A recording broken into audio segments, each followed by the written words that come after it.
You know what? I'm sitting back observing a series of things that's taking place in this country, and I find it to be quite interesting. But before I get into that, I want to bring your attention to the African female from the Congos that climbed the Statue of Liberty. Now, I have an article, and I'm going to place the article on the bottom, and you can read it for yourself. But she's back in the news again. And it's interesting that so many American-born citizens are like protesting for illegal immigrants to stay in this country. They protest and defend illegal immigrants harder than they do American-born. There's a lot of homeless people that's on the street that Americans, the same Americans that protest for illegal immigrants and talk about how they're being so mistreated in their own countries and they're fleeing for shelter, and how America should take them in and our tax dollars pay for it.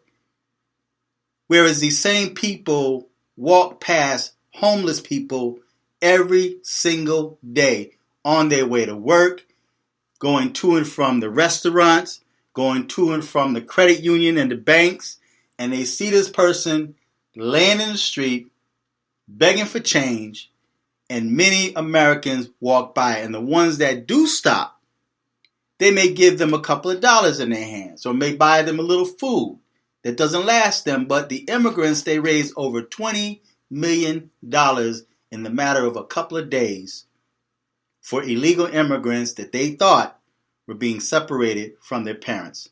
Now, in return, I want to show you what a lot of these immigrants do. Not all, but there are so many immigrants that come here with hate in their hearts for America. They feed the sob story to Americans that they are running, that they were being persecuted in their own countries, and they're running for shelter. So they fight and even enter into America illegally. And once they're here, then they turn on America and let America know how they really feel towards her. They protest harder in this country than they protest in their own countries that they claim were persecuting them.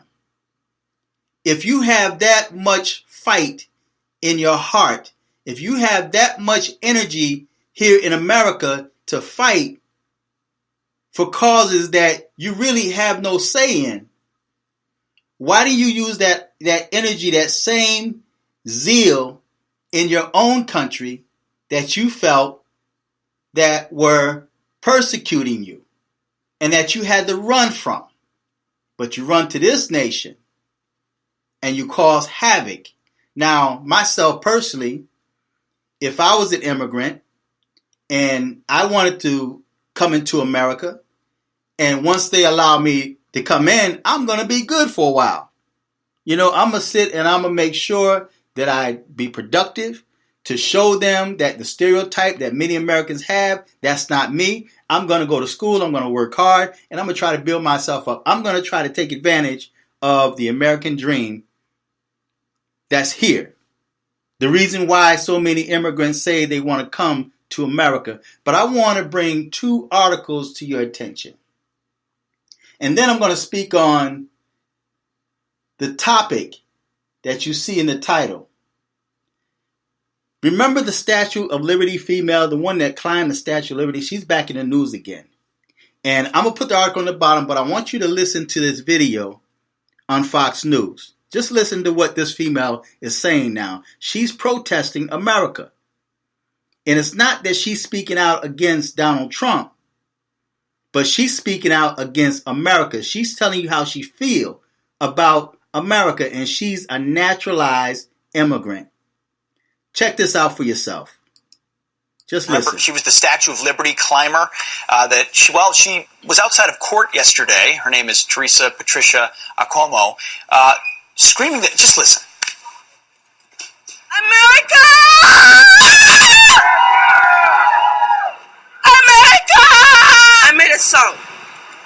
If it fits you, so be it. If it doesn't, America, you mother, you drug addict, you KKK, you fascist USA. I'll say it one more time. America, you mother, you drug addict, you KKK, you fascist USA. So she's a naturalized U.S. citizen. Whoa. But guys, this is with the radical left. Again, not all Democrats. I mean, there was a reasonable wing of the Democrat Party for a long time. My mother was one. She was a Democrat forever, a JFK Democrat. That's been largely gone. They've been hijacked by this radical far left, but this is who they are. This is, and Donald Trump has exposed them. They've been this forever. You know, David Horowitz has always called them the anti-communists. We're the anti-communists, right? We're the people who fight for freedom and believe in liberty and the republic. They're the anti-communists. They're against us. Everything we stand for, they're against. And whatever that was, that speech right there, that is who the radical far left is. I mean, that's it. Where would your mom go today? Because I think she represents so many people in this country that affiliate with the Democratic Party, but they're not this extreme, and they're sort of without a home. Where do you go? Well, I know it'd be real, cutesy as a segment. She watches your show, but she does. I'm not making that up because you guys are here and I like you. You are. You're friends of mine. But my mother was a JFK Democrat. She now watches this show. She texts me after they hit the vote. She's an emoji texter. She never says a word. It's an American flag, a fist pound. But this was a JFK Democrat who is now diehard in the GOP column and the conservative column because I think she feels, as the old line said, that she didn't leave the party, that the party left her. I mean, she was really, my grandmother got mad at me one time because I said something bad about FDR. I mean, that's how Democrat my mother's side of the family was. And my mother is now a diehard Republican because that party is long gone. Okay, now you heard what went on there. That was that video. That was the female that was from the Congo. She's from Africa, right? And she came here with that type of mentality. Did you hear what she was saying? What she was saying regarding America? And you had a few white Democrats out there cheering her on. They're pushing her up front. And you know what? In my own personal opinion, these are the type of people that turn terrorists. They're not from this country originally. So they care nothing about this country. They care nothing about their citizenship. They just wanted to come here for whatever reason. They're here. Now, another article I want to bring to your attention doesn't have a video, but it's the reporter for New York Times. She's from South Korea, Asian chick, that made racist tweets about white men. I'm going to also put that on the bottom as well, and you guys can check it out. Also, I'm going to put on the bottom a link to one of my websites, protectionknives.com. It should be right on the bottom. You can check that out too, like for different knives, if you like knives and you need some protection outside of firearms. But protectionknives.com. I also have a YouTube channel, which is also, I'm going to also put that on the bottom as well. Okay, so you guys can go to that YouTube channel, protectionknives.com, and subscribe. But I'm not going to read this article to you, but there's one quote here that says, our white people genetically predisposed to burn faster in the sun, thus logically being only fit to live underground like groveling goblins, she said in December 2014. Now, she's a South Korea-born journalist, and New York Times is backing her. They're supporting her. Now, the thing that I find is quite interesting is that you have the media, CNN, MSNBC, CBS, what have you, the media that President Trump called fake news. Well, this media is run by the white man. And you have a lot of anti-Trump supporters that are white men and white women. They're using racist, they're calling him a racist, they're calling him a white supremacist.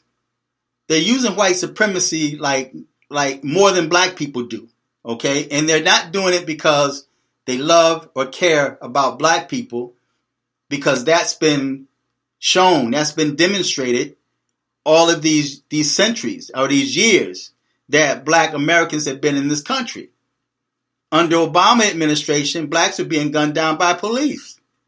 And when blacks were saying Black Lives Matter, a lot of those Democrat whites were saying White Lives Matter and Blue Lives Matter. They cared nothing about black Americans. So now all of a sudden, they're concerned about the white man being privileged and being a white supremacist. So you have white people against white people. I find that to be quite interesting because a house divided within itself is not going to stand. So you have the white man in America that's self-destructing. They're split down the middle. You have a lot of whites for Trump. Now, Trump has never displayed any type of racism or discrimination. The things he talked about is complete common sense. Now, I personally met Trump back in the 90s at Trump Tower. And he was like one of the nicest people you can meet. Okay? That was from like my first impression. And I didn't pick up any type of racism in Donald Trump back in the 90s. Now he's president and everybody's saying that he's a white supremacist and he's a racist. Whereas he's only saying like, look, I'm looking out for America. Now, if you're black, if you're Asian, if you're Arab, you're a citizen here in the United States and you call yourself an American, either Korean American, Black American, Italian American, whatever, you're included in Make America Great Again.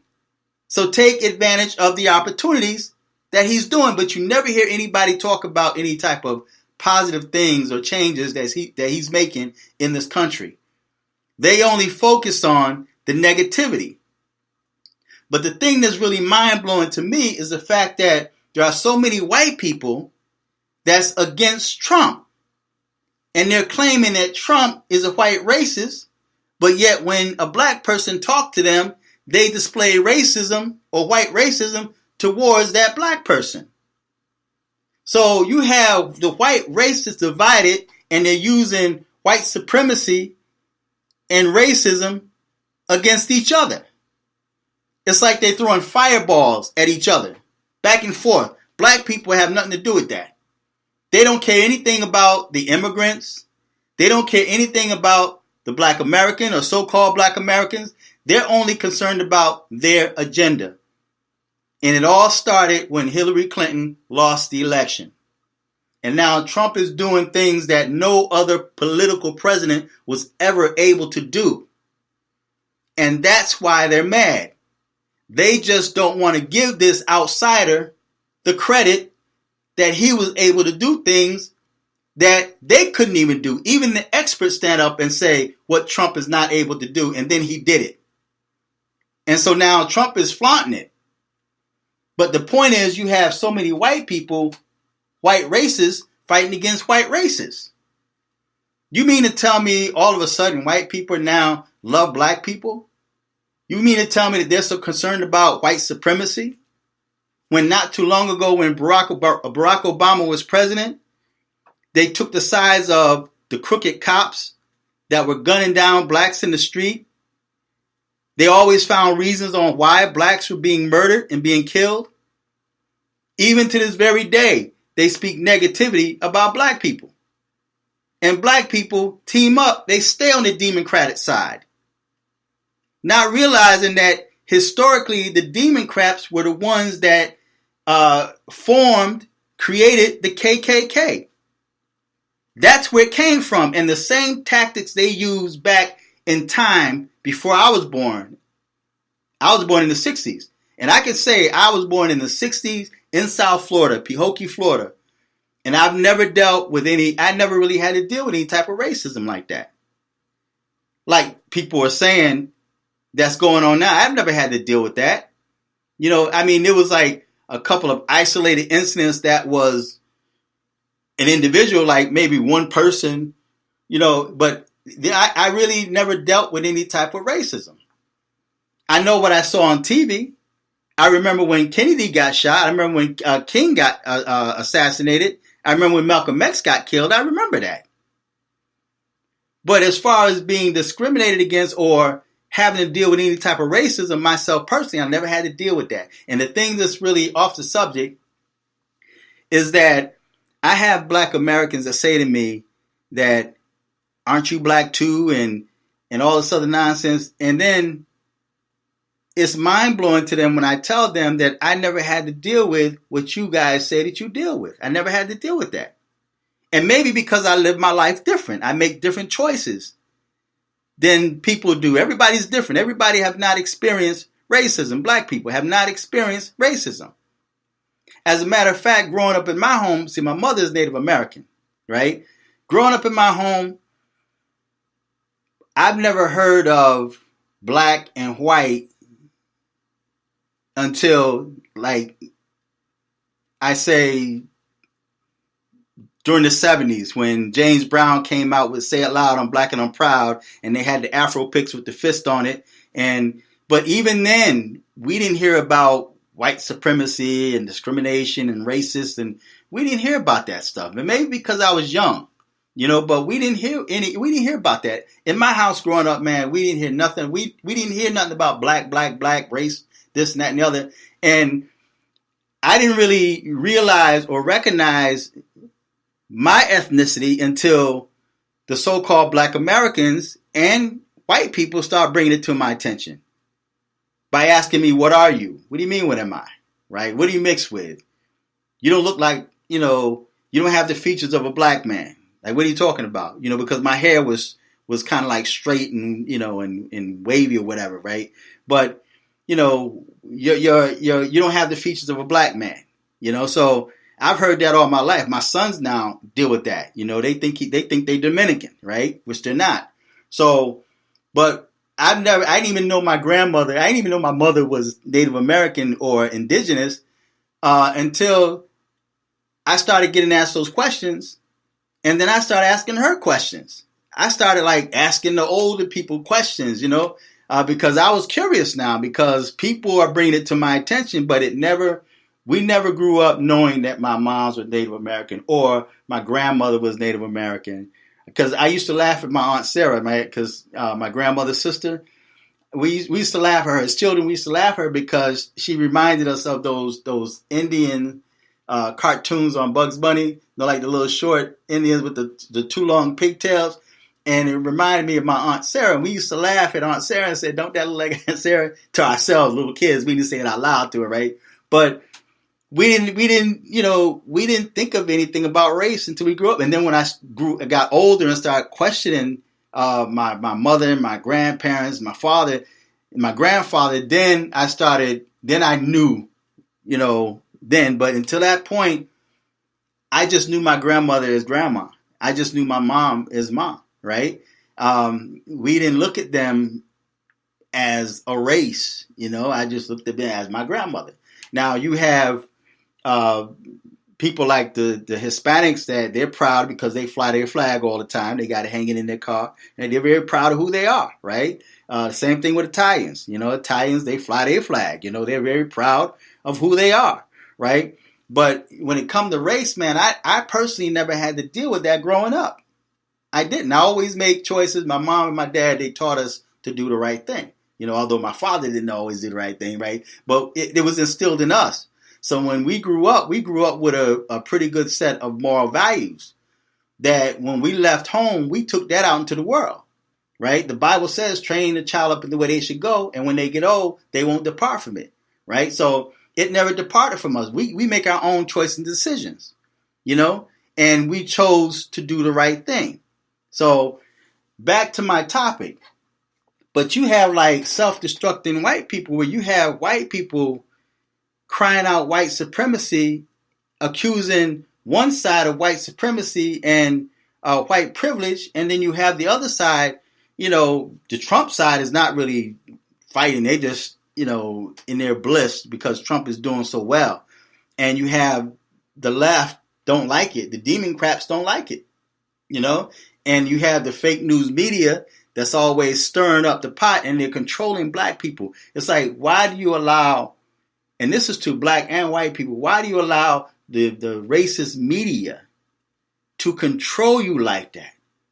It's like you can't even make up your own mind, your own decisions. You're controlled, and you are afraid to think for yourself, because if you think for yourself and if you speak what's really on your mind, then you are afraid that you might be persecuted by your family, by your so-called friends. And I always look at it like this. If you're my true family, if you're my true friend, then you're going to respect my political views. If I have any, you're going to respect any type of views I have. You may not agree with me, but you would respect it. Just like I would have no choice but to respect you, right? If that's a true friend. But if somebody says like, look, I voted for Trump, and then you say, oh, I don't want nothing to do with you, get away from me, and you start calling me racist names, you was never my friend in the first place. Trump was just, and I'm going to close this video out, Trump was just he just had all these pastors in the White House, these black pastors. And these black pastors that want to do something for the community. They want to take advantage of the opportunities that Trump can do for them. They want to seize the moment. And do you not realize that when they went back to their congregation, one pastor was saying that he caught so much hell when he went back, they were calling him out of his name, disrespecting him, and some of his so-called members was like, I'm not going here no more.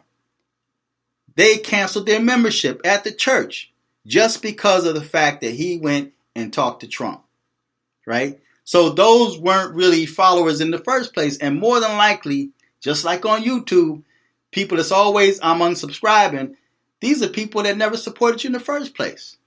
They probably never paid their tithe. Then they probably if they gave an offering, it's probably like a few pennies and some change that they just had floating around their pockets or their purse.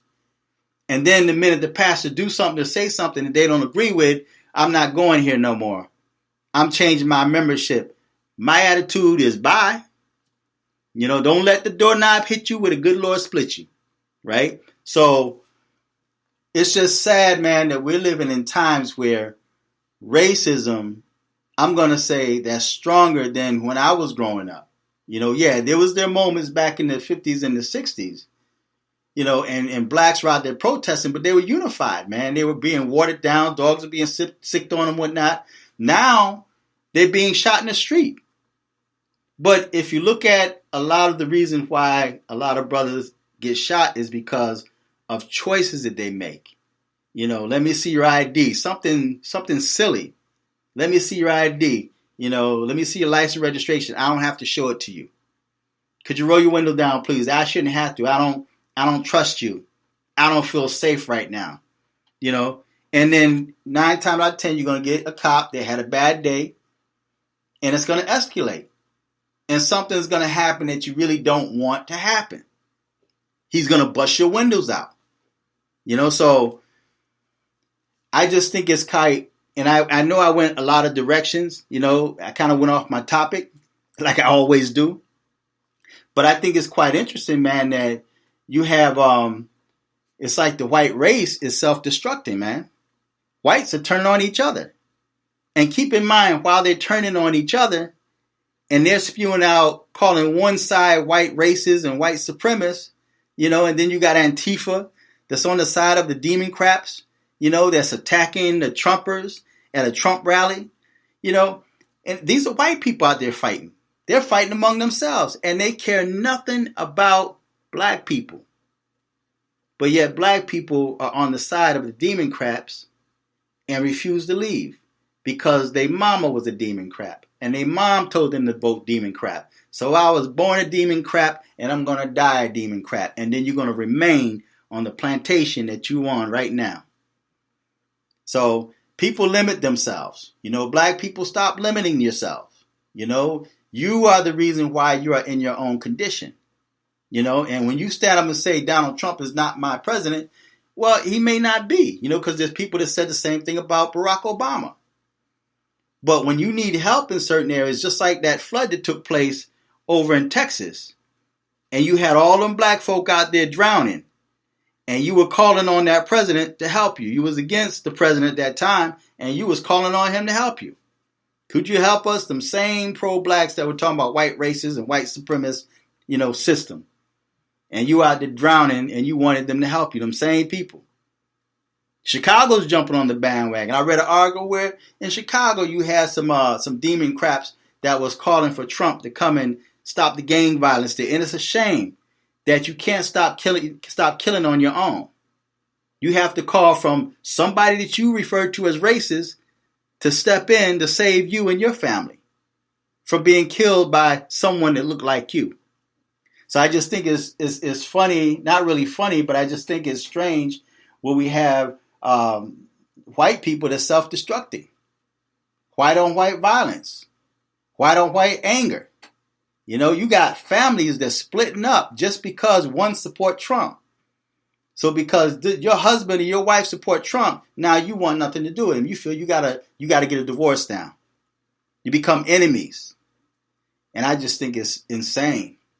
So I'm going to put the 2 articles on the bottom. Check them out. Subscribe, share this video.